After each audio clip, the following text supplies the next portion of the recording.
Hey guys, one thing we can't get enough of on this channel is action movies, and the only thing better than that is Arny action movies.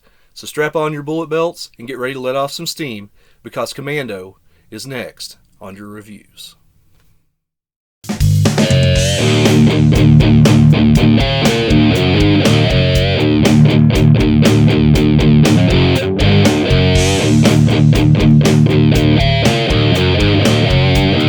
Alright, so I've got a little confession to make. Commando is a movie that wasn't around my house a lot as a kid. You know, we had The Terminator and Running Man and several others. And I'd seen it once before last week, and I watched it twice last week in preparation for verses that we're going to do over at Macho Movie Madness. Be sure and check that out. Me and Brandon Smith, we take movies and we rank them against each other over on that channel. Be sure and check out his channel, Smith's Grove Sanitarium, as well. But in preparation for that, I actually watched this movie twice last week.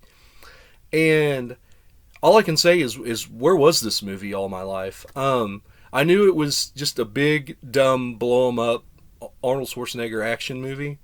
But I didn't realize how much fun that I'd missed out on as a kid by not seeing this thing. We're going to get into it right now. So plot-wise, John Matrix is this retired Special Forces operative, and he's just trying to live the quiet life with his daughter, Jenny, played by Alyssa Milano.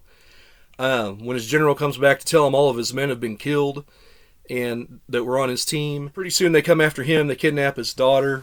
There's this extortion plan set out by Dan Hedaya and his former cohort Bennett, played by Vernon Wells, who we'll get more on, is just amazing in this movie. But Dan Hedaya's character, who I believe his name is General Arias, and this is one of the worst cases of whitewashing I've ever seen. Hedaya's obviously a Jewish man, and they've put all kinds of bronzer on him, and they got him talking like Tony Montana, and it's just preposterous.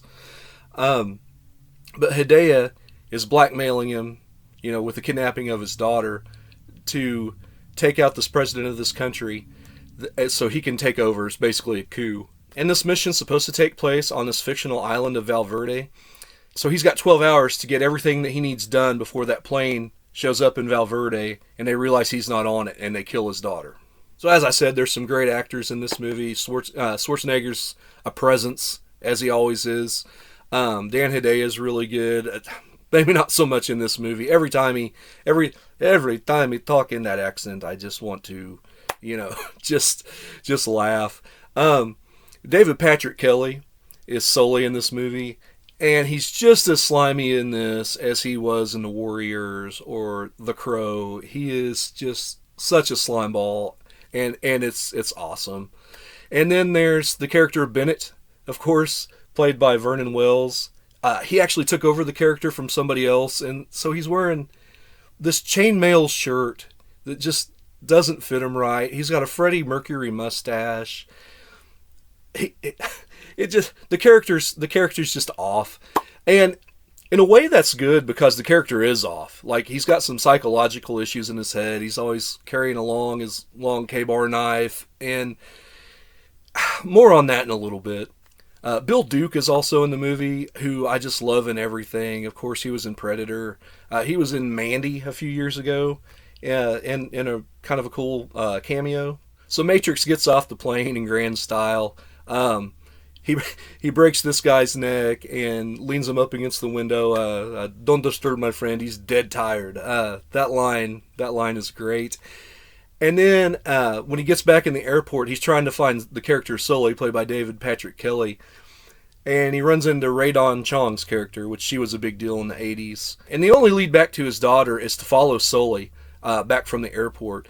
And so he gets in with Rae Dawn Chong's character, and they follow Sully. That comes to a head up in the hills, and that's a great scene. Earlier in the movie, Sully, he's just so slimy. He tells Matrix that they're all gonna have fun with his daughter, and who's underage. And so he's holding him over the cliff, probably one of the best lines of the movie. He's holding him by his ankles, and he's like, "I totally remember when I told you I'd kill you last." Yeah, that's right, Matrix, you did. I lied, and drops him. Just awesome. And then that David Patrick Kelly scream as only he can do. From Sully, he goes on to find Bill Duke's character of Cook, and they have a really good fight in a hotel room, and of course that doesn't end so well for Cook. Eventually he finds his way to the island. It turns out that Ray Don Chong's character is actually a pilot in training, and so they take this sea craft. They find out that they're holding his daughter about 2 hours off the coast of Santa Barbara, so he never actually makes it to Valverde. And that's when all hell breaks loose on this island. He's got rocket launchers, he's got grenades, an M16. He just pretty much decimates an entire indigenous people. It's great. At one point, there's this really cool scene where he's fighting these soldiers, and they're in the flowers, and you can tell they probably drew this up on a storyboard, because as they're fighting, like, bits of flowers are just shooting up in the air. And that's a really cool visual. It probably looked better in the storyboard than what it was pulled off. But I like what they were going for there. Some of the deaths on the assault on that compound are just hilarious. He's throwing grenades, and these guys are flying through the air, and you can see the little launchers that are throwing them. Those scenes were really funny and stuck out pretty good. There's a scene where he's hurt, like a grenade's gone off beside him, and so he's kind of ran to get away. It's the one time Matrix looks human, and he hides in this gardener's shed, and he's out of bullets, and they all close in on him, and they're firing on him, and they open the door, and he sticks the guy with a pitchfork in the chest, and he takes these skill saw blades and, like, hitting guys in the head with them. It's so ridiculous. It's over the top and hilarious. And I love this movie so much for that. Eventually he gets inside the compound. His daughter's kind of escaped from Bennett and all of those guys. He shoots Arius with shotgun, which is kind of anticlimactic.